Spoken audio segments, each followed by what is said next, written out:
Sindh high court के chief justice तकील Ahmad Abbasi 1 महीने अंदर सूबे में ॾोहनि जो ख़ात्मो आणण जो हुक्म ॾेई छॾियो। कराची में स्ट्रीट क्राइम ऐं कच्चे में शहर के अगवा वारनि वाक़िअनि ते सख़्त कावड़ जो इज़हार। DIG सखर खां कच्चे में धाड़ियलनि ख़िलाफ़ जारी ऑपरेशन बाबति अॻभराई रिपोर्ट तलब। कराची सखर ऐं लाड़काने डिवीज़न में अमन अमान की सूरत हाल बाबति सूबाई जस्टिस कमेटी जो इजलास।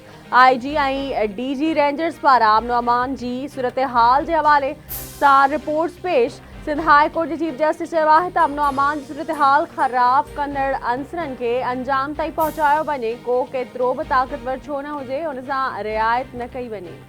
पिरिया खुमारी असांजी बि नियाणी आहे। रुगो पिरिया खुमारी न पर ॿिया बि ॿार अगवा थियल आहिनि। रुगो पिरिया वारे मामले ते हाइप छो आहे? असीं पाण बि पिरिया जे ख़ानदान वटि वियासीं। इन क़िस्म जे मसइलनि में मां मददगार हूंदो आहियां। PP अॻवान ख़ुर्शीद शाह जी सखर में मीडिया सां ॻाल्हि ॿोल चयईं नवाज़ शरीफ़ सियासत में किथे नज़र नथो अचे। 300 यूनिट बिजली मुफ़्त ॾियण वारे ऐलान ते अमल कंदे सोलर सिस्टम आंदो पियो वञे। PTI बानी जी हुकूमत एहतजाजनि ज़रिए न पर पार्लियामेंट ज़रिए ख़त्म थी।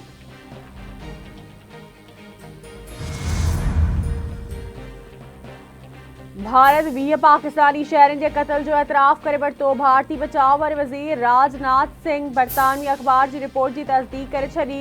तन चवण आहे त नरेंद्र मोदी वाज़े करे छॾियो आहे त इहा पॉलिसी दुरुस्त आहे। बरतानवी अख़बार दी गार्डियन की रिपोर्ट में चयो वियो आहे त 2020 खां हिन वक़्त ताईं भारतीय इंटेलिजेंस अहलकारनि जे चवण ते 20 पाकिस्तानी शहरनि के क़त्ल कयो वियो आहे।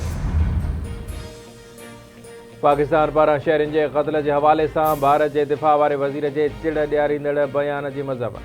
परॾेही वज़ारत जो चवण है तो पाकिस्तान भारतीय मुदाख़लत जा तरदीद न करण जोगा सबूत फराहम कया। भारत पारां ॾोह के वाज़े एतराफ़ से आलमी बिरादरी संदन घेराव करे पाकिस्तान जारियत ख़िलाफ़ पंहिंजी ख़ुद मुख्तियारी के तहफ़्फ़ुज़ के लाइ पुरज़्म आहे। भारतीय हुक्मरान नफ़रत जोगी बयानबाजी जो सहारो वठी रहा। असांजे अमन की ख़्वाहिश के गलत न समझो वञे।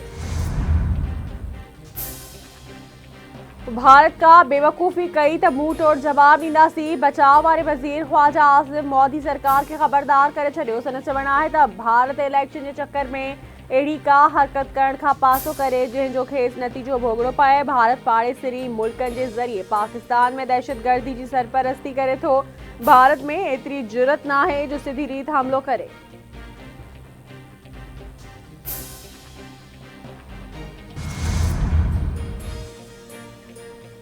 सिक्योरिटी फोर्सेस जो DI खान में गुझे इतलाती ऑपरेशन 8 दहशतगर्द मारिजी विया। ISPR मूजिब ऑपरेशन दहशतगर्दनि जे मौजूदगी जे इतला ते कयो वियो। मारिजी वियल दहशतगर्द केतिरियुनि वारदातुनि में मुलविस हुआ। मुल्क मां दहशतगर्दी की लानत के ख़त्म करण जे लाइ पुरज़्म आहियूं।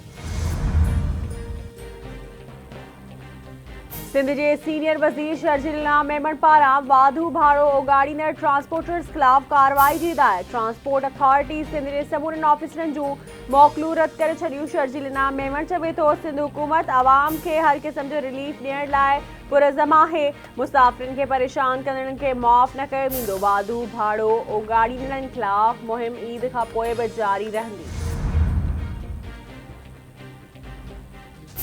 ठटे उमरकोट थाणे बुलाखान के मुख़्तलिफ़ इलाक़नि में बरसात मवासिलाती निज़ाम डावाडोल बिजली बंद रस्तनि ते पानी भीजी वियो। तेज़ बरसात ऐं गड़े सबबि फसलनि खे कापारी धक।